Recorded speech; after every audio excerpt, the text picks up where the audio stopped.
Барлықтарыңызға сәлем. Бүгін сіздермен өте тойымды, дәмді болып шығатын пигодидің рецептісімен бөлісетін боламын. Видеоны соңына дейін қараңыздар. Алдымен осындай шұңғыл ыдысымызға жылы су, тұз және де ашытқымызды қосып жақсылап ерігенше араластырып аламыз. Одан кейін үстіне ұнымызды салып, жұп-жұмсақ етіп қамырымызды илейміз. Қамырыңызды қаншалықты жақсы дұрыс илейсіз, пигодиңізді соншалықты жақсы көтеріледі. Пигодиңіздің қамырын илеп болғаннан кейін сәл ғана бетіне сұйық май тамызып жіберіп, тағы да бір илеп, бетін жауып, жылы жерге көтерілгенше қойып қоямыз. Негізі біздің пигодиіміз өте оңай дайындалады, сондықтан міндетті түрде жасап көруге кеңес беремін.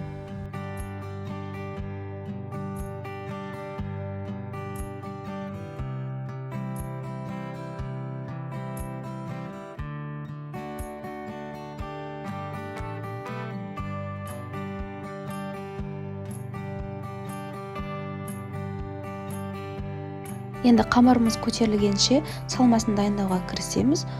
Ол үшін фарш пен пиязды осындай табада сұйық май қосып кішкене қуырып аламыз.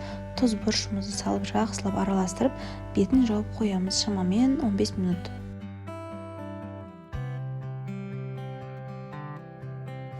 Енді қамырымыз көтерілген соң тағы да шамамен 1-2 тамшы сұйық май тамызып жіберіп, қамырымызды илейміз және де майда бөліктерге бөліп шығамыз. Осылай қамырларымыздың барлығын дөңгелек формаға келтіреміз және де кішкене 10-15 минутқа бетін жауып қалдырамыз. Осы уақытта қамырларымыз тағы да көтеріледі. Одан кейін дайын болған қамырларымызды алып, бір-бірден қолымызбен жайып, бағанағы дайын болған фаршымызды осы қамырымыздың ішіне саламыз.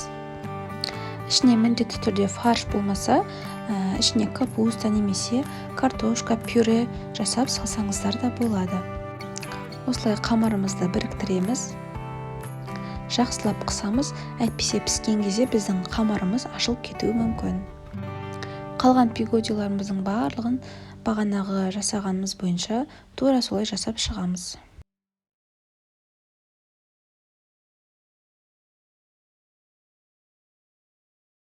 Енді мантаваркамыздың астын майлап, пигодиімізді алшақ етіп орналастырамыз, себебі біздің пигодиларымыз көтеріледі.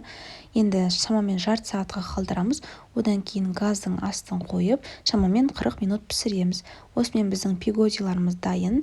Қасына чимчи салат қосып ұсынсаңыздар болады. Ас болсын.